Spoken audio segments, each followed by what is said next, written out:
James and CoWIN Akshaya Tritiya சிறப்பு விற்பனை April 19 மற்றும் 20.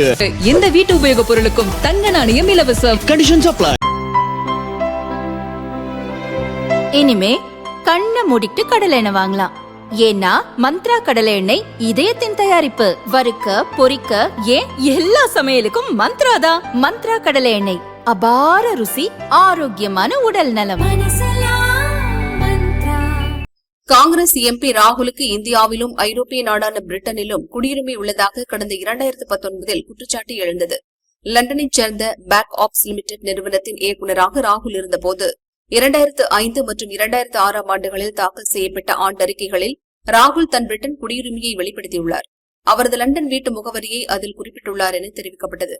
இந்திய சட்டப்படி ஒருவர் ஒரு குடியுரிமை மட்டுமே வைத்திருக்க முடியும். இன்னொரு நாட்டில் குடியுரிமை பெற்றால் அவரது இந்திய குடியுரிமை ரத்து செய்யப்படலாம். இப்போது சட்டவிரோதமாக இரட்டை குடியுரிமை பெற்றுள்ளதால் ராகுலின் எம்பி பதவியை பறிக்க வேண்டும் என வலியுறுத்தப்பட்டது. இந்த விவகாரத்தில் உரிய விளக்கமளிக்க மத்திய உள்துறை அமைச்சகம் ராகுலுக்கு உத்தரவிட்டிருந்தது. இரட்டை குடியுரிமை வைத்துள்ள ராகுலின் பதவியை பறிக்க கோரி அலகாபாத் ஹைகோர்ட்டில் தாக்கல் செய்யப்பட்ட மனு கடந்த ஆண்டு தள்ளுபடி செய்யப்பட்டது. இதையடுத்து கர்நாடகாவைச் சேர்ந்த பாரதிய ஜனதா நிர்வாகி விக்னேஷ் சிசிர் உத்தரவின் பேரில் லக்னோவில் உள்ள எம்பி எம்எல்ஏக்களுக்கான ஸ்பெஷல் கோர்ட்டில் வழக்கு தொடர்ந்தார். ராகுல் மீது வழக்கு பதிந்து விசாரணை நடத்த வேண்டும் என வலியுறுத்தினார். கடந்த ஜனவரியில் இந்த மனுவை ஸ்பெஷல் கோர்ட் தள்ளுபடி செய்தது. குடியுரிமை தொடர்பான விவகாரங்களில் முடிவெடுக்கும் அதிகாரம் தங்களுக்கு இல்லை என கூறி மனுவை நிராகரித்தது.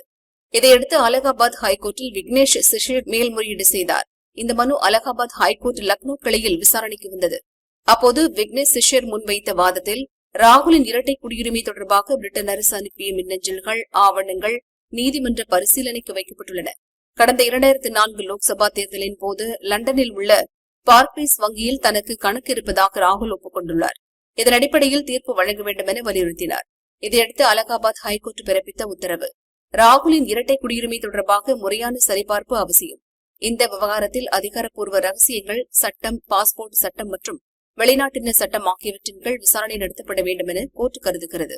எனவே ராகுல் மீது உத்தரப்பிரதேச போலீசார் உடனடியாக வழக்கு பதிய வேண்டும். உத்தரப்பிரதேச அரசே இது தொடர்பாக விசாரணை நடத்தலாம். இல்லை என்றால் இந்த வழக்கை சிபிஐ உள்ளிட்ட பிற மத்திய புலனாய்வு அமைப்பிடம் ஒப்படைக்கலாம் என கூறப்பட்டுள்ளது.